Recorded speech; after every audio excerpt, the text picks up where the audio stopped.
জুলাই সনদে বর্ণিত ভিন্নমতগুলো প্রসঙ্গে কী পদক্ষেপ নেওয়া হবে তা নিয়ে ঐক্যমত কমিশনের প্রস্তাবগুলোর আলোকে জরুরি ভিত্তিতে চূড়ান্ত সিদ্ধান্ত গ্রহণ করা প্রয়োজন বলে সভা অভিমত ব্যক্ত করে।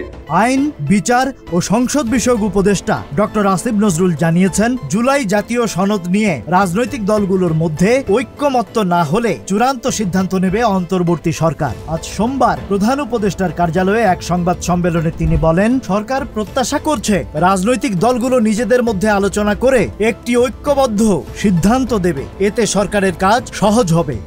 উপদেষ্টা পরিষদের সভায় ঐক্যমত কমিশনের প্রস্তাবিত জুলাই জাতীয় সনদ সংবিধান সংস্কার আদেশ চূড়ান্তকরণ এবং এতে উল্লেখিত গণভোট আয়োজন ও গণভোটের বিষয়বস্তু নিয়ে আলোচনা করা হয়।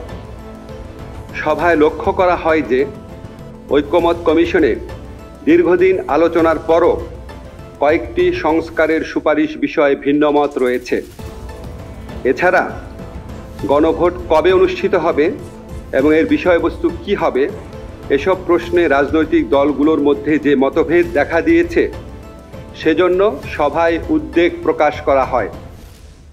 এই প্রেক্ষিতে গণভোটের সময় কখন হবে, গণভোট কবে অনুষ্ঠিত হবে, গণভোটের বিষয়বস্তু কি হবে, জুলাই সনদে বর্ণিত ভিন্নমতগুলো প্রসঙ্গে কি পদক্ষেপ নেওয়া হবে তা নিয়ে ঐক্যমত কমিশনের প্রস্তাবগুলোর আলোকে জরুরি ভিত্তিতে চূড়ান্ত সিদ্ধান্ত গ্রহণ করা প্রয়োজন বলে সভা অভিমত ব্যক্ত করে।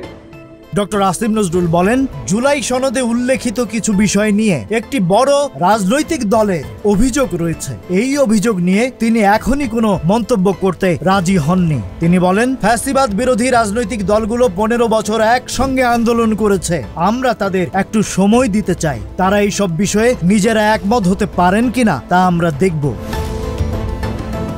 কোনো আলটিমেটাম না দিলেও আসিফ নজরুল স্পষ্ট করে বলেছেন তারা অপেক্ষা করবেন, তবে দলগুলো ঐক্যবদ্ধ নির্দেশনা দিতে ব্যর্থ হলে অবশ্যই সরকারের মতো সিদ্ধান্ত নেবে। জুলাই সনদ নিয়ে রাজনৈতিক দলগুলোর মধ্যেকার এই বিরোধে সরকার শেষ পর্যন্ত কি সিদ্ধান্ত নেয় এখন সেটাই দেখার বিষয়।